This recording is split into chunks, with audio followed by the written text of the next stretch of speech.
Hi there, this is Maneesh, and today is 15th of August 2021, momentous day, 75th year of independence. We achieved independence in 1947, 12 o'clock in the midnight. And then there was a famous speech. But on this Independence Day, 75 years of independence, and I'll call it so-called independence, तथाकथित independence. सोचने की बात यह है कि क्या हम लोग वाकई इंडिपेंडेंट हैं या अभी भी हम कुछ ना कुछ चीज़ों के स्वाधीन हैं. When I say that are we really independent, I'm not saying from the point of view of the habits or certain rules and regulations that the government have. No, of course, every society has to have certain rules, otherwise there'll be chaos. But then there are some very basic questions. 75 years is a very long time for a specific nation to really come on their own. The question is, are we really independent, or we are still a slave, a nation of slaves? I'll ask you a few questions. And I know a lot of you will not like it because the point is that most of us in India, we prefer to have a beautiful lie that we are independent, that we can achieve anything. We like those, soap opera kind of movies, right?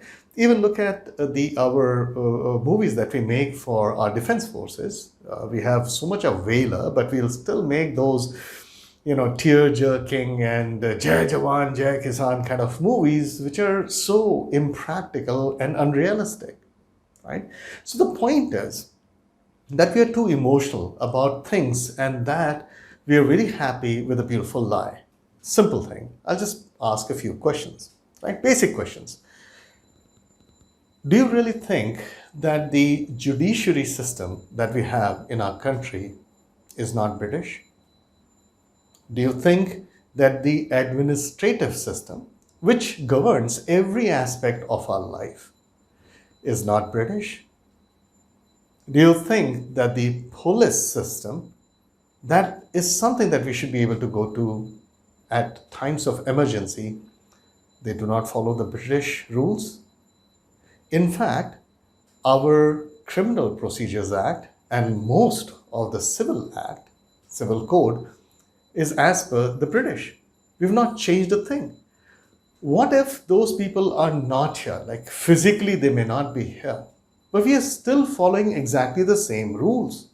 We've still not asserted our independence. We don't even have our own rules to govern ourselves. We are still following the archaic rules from the pre-independent era, and we are applying it in today's world. And we call ourselves independent. How many of our industries can be called MNCs? And even those larger industries who are somewhat MNCs, have they been able to do so without tying up with other famous and US based or UK based or other bigger industries? How much of innovation do we do? How much of research papers? In fact, India is one of the countries where we have the maximum amount of research papers written. But do you have any idea how those research papers are written?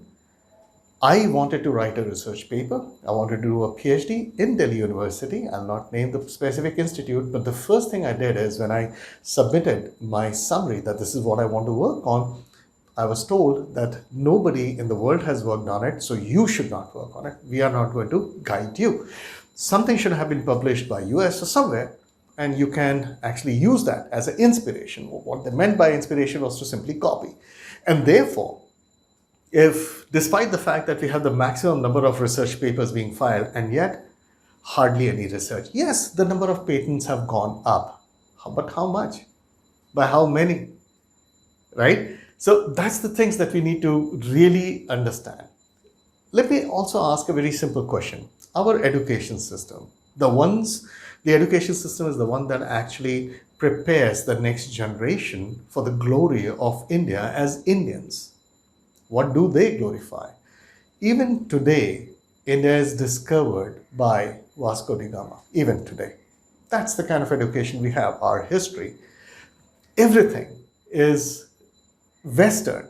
We know that the Pythagoras theorem was created by somebody from India, and the gentleman who wrote the Pythagoras theorem actually visited India, and immediately after that, the Pythagoras theorem was created. If you go through internet, you go through a lot of history of all these people who came out with great ideas. Either they were privy to some information from India, or they had visited India, including the British gentleman, I'm forgetting his name, who created the first battery using an earthen pot, which looks like the Indian ghada. And he invented it literally 15 days after getting back to UK from India, within 15 days. So you need to know. And what do? We still say in our GK that who invented this, who invented that. I'm not saying that India invented everything, of course not, right? But then we don't even credit ourselves, our own education system.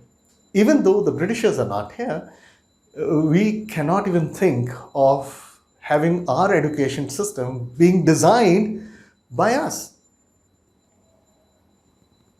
Should I continue? Like, are we really independent? So what is it that you mean when you fold hands or raise your fist and say Happy Independence Day?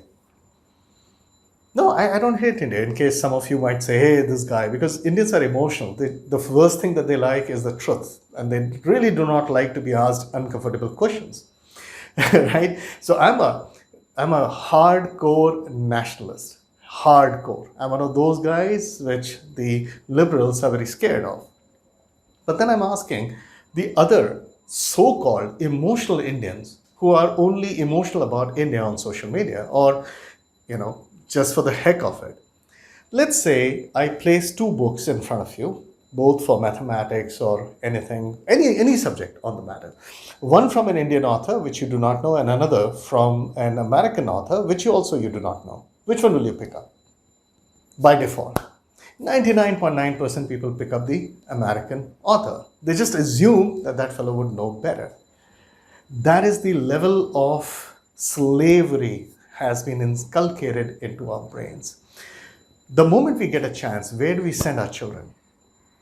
We go head over heels, even take a lot of loans, somehow send our kids somewhere abroad. So first of all, we did not make the education system for us and by us. And then we are not satisfied with this education system because it's a little bit of a patchwork of copy and paste from other places, and some kind of a thing has been created which we call as the Indian education. We somehow just go through it, and then the moment the time comes for us to go for real education, abroad. Whoever who can afford it, send our kids abroad. Is that not slavery? Think about it. Have you seen Japanese do the same thing? Even Chinese, they think twice about this, right? Just think about it. You see, a lot of Indians say Hindu culture is fantastic, but they started saying it only because Frank Gautier or some people from outside, the foreigners came and told us, hey dude, your Hinduism is fantastic. And that's when they say, yeah, Hinduism is great.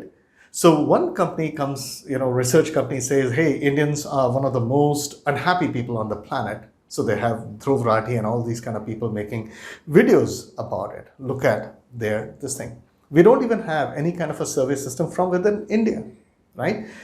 And then some other company, I don't even know their names. I really don't fall for all this crap. So one of the companies says, no, actually India is very happy. It's one of the happiest and has maximum amount of tolerance.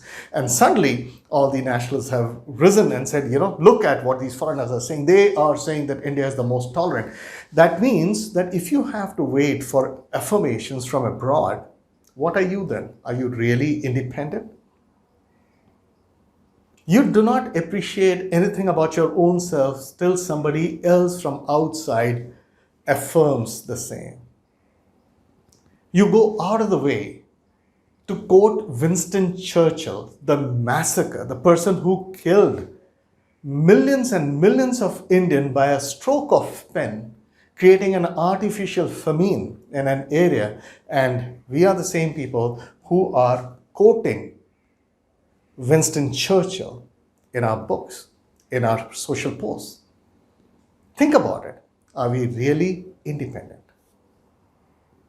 We don't want to travel across India, but the first thing we want to do is go to France, the place which hates Indians the most, to see a structure called Eiffel Tower, which is so basic, but you don't want to see the Kanjivaram temple, the Meenakshi temple, I'm just asking. You want to go to the Swiss mountains, which is very synthetically, it's manicured as if makeup is done. There's nothing natural left over there. It's all manicured, very well maintained, but you don't want to see your own Uttarakhand, your own Himalayas, right? So that's the whole point. We feel good about ourselves because some of us are fair, and we call fair people as beautiful. People who are not fair are not beautiful. You really need somebody else from outside to tell us, no, I think the brown skin is better. The features comes out better. Till then, you don't agree to it. You feel, that's slavery. What else is slavery? If you are not comfortable with your own self, if you've not been able to create laws for your own selves, if you've not been able to create a legal system for your own self, if you've not been able to create medical systems for your own self, if you've not been able to create your cultural specific administration system for yourself, you've not been able to take care of your own education system, how can you really call yourself independent? Okay, if that is not enough, just tell me, how many of you work for Indian companies? Most of you work for companies which are from a different country, right? We claim Indians to be one of the best in IT, the biggest force of IT on the planet. Okay, how many products do you have? Forget about operating systems. Do we even have a proper, worthwhile, virtual team management system? Something which is not that difficult. How many of us have it? Because all of us, even the Indian companies, are too busy serving the foreigners, the foreign countries. हमें उनके लिए बंदे भेजने हैं, उनसे पैसे कमाने हैं, उनका काम करके. This mentality, till it continues, how do you think we are going to be independent? Tomorrow, if there is a little bit of a problem between India and US, which could happen at any point of time, this is a very volatile world. How many of us are going to get unemployed? How many of us? And that's the reason why a prime minister of this country cannot even stop a Twitter. It's just an IT company, it's just a US IT company to behave themselves. They can't. That's the point. So this is not slavery. Think about it. So the point is, the last 75 years, we have not been independent. Sorry to say that. You can hate me, not like me, I don't care. I'm a true nationalist, and I'm just simply saying that this is what it is. We have not been independent. Till now, we are not independent. Foreign powers are just through remote control, controlling every one of us. They get into our education system. They even tell us about whether we are happy or not in our own country, and we tend to believe them, right? So the point is, and the worst part is they're actually enforcing their own cultural mindset onto us. We don't even have a culture of our own that we can say that it belongs to us. And we are happy that way, right? We want to become global, right? If you want to understand self-righteousness, you want to understand nationalism, go to Japan. None of them will say Japan is great, but it's what they do that makes them absolutely independent of everybody else. Everybody wants to work with them. Everybody really loves them because they created a true independent nation. What about you guys? What about us? We didn't. We are still slaves. So happy 75th independence anniversary. But the question is, are we really independent? The reason I made this video is, not because you write those ugly comments, which I'm pretty sure will follow because of the misplaced emotional nationalism that we have. But the fact is, Yes, 75 years has been a long time. We should have done something by now. We have not. You simply say that, look at in Google, the CEO is ours. So you're only talking about servants, highly paid servants in other companies. Why have we not been able to say that we have a company like Microsoft or something even bigger? Hell, more than half of the Microsoft is made up by Indians. Yeah. So we are serving, we are working, we are slaves of other companies, make them bigger. What about us? They decide to, turn the tap off. What happens to us? From medicines to education to employment to technology, everything. None of it belongs to us. Where is the independence? So now that we know that 75 years have been spent without independence, can we really now look at the next 25 years to truly become independent? So here's to the next 25 years, something that we should all pledge to become truly independent. I'm sorry if this video has hurt any of your feelings, but as a true nationalist, I thought it was my duty to remove the beautiful lies that surrounds us and not look at the real thing. If we don't see the problem, how do you think we're going to solve the problem? Most of us don't even realize that there is a problem, let alone seeing the real picture. That's it. That's being Maneesh.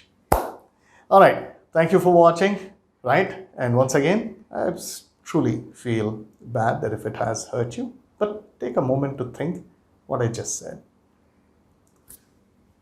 Here's for the next 25 years. Take care.